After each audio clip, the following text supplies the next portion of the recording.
on the line with Alonzo Oliver. You can join him on Alonzo1219, the U family. I was glad that I stumbled upon his YouTube channel, because then I said, man, this guy is passionate and knowledgeable about college football in Miami in particular. So we connected, and I've had Alonzo on a number of times here to talk the Canes. I think the last time, Alonzo, we talked might have been right around that Pitt game. They might have stumbled against Pitt, and they were setting up for the ACC championship game. So obviously that didn't turn out well. The bowl game against Wisconsin, it was that classic muscle versus speed. And in the first quarter, taking that 14-3 lead, it looked like Miami was just overwhelming Wisconsin, especially on defense. Not so much just the offense, but the defensive front seven speed just was way too much for the Badgers. They adjusted. They protected the quarterback.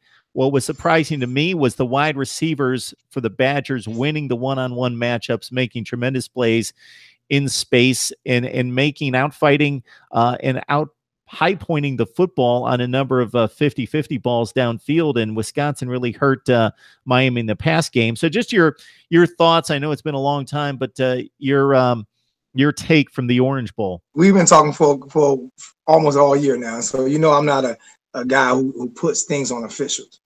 But that game right there, I put a lot on the officials. There was a lot of defensive line got in the backfield a lot. And there were a lot. I mean, I went back and looked at just frame shots. And I can promise you it was at least 7 or 8 blatant holding calls. Blatant and no flags thrown. And I was wondering why Coach Rick was so upset in the first half, why he was just so irate. Because I've never seen him that way. So I'm like, you need to I'm saying to myself, you need to pay attention to your team and stop worrying about referees. And then I go look at the free shots, and I'm like, whoa. And then I'm looking at plays where a few of the Miami receivers got open. And I know one, he got wide open. The defense back from Wisconsin grabbed his jersey and just basically pulled him back, and the referee standing right there. And that was for a touchdown and no flag thrown. So I can put a lot of that on the coaching staff, because we're definitely way more talented than Wisconsin. No disrespect to Wisconsin. We're a more talented team. We know they play some tough games.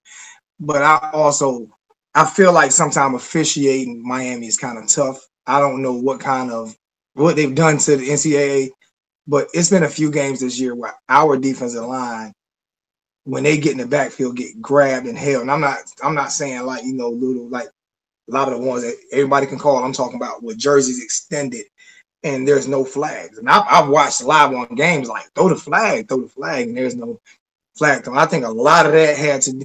I think when that happens to you, especially a defensive line, and you're getting held a lot, and it's not getting called, I think you kind of get a little discouraged, and it gets frustrating. And I really do. I mean, Wisconsin won the game. I rarely ever blame officials, but that game right there, I think that the defense got tired because they was on the field so much. But I also believe that I think that they kind of gave up a little bit. Because now the Clemson game, we got whooped. Just got manhandled. We got beat down.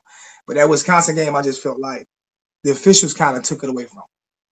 Just my opinion. I just feel like the officials just didn't call a fair game. If you even look at the penalty yards, it just wasn't a fair game.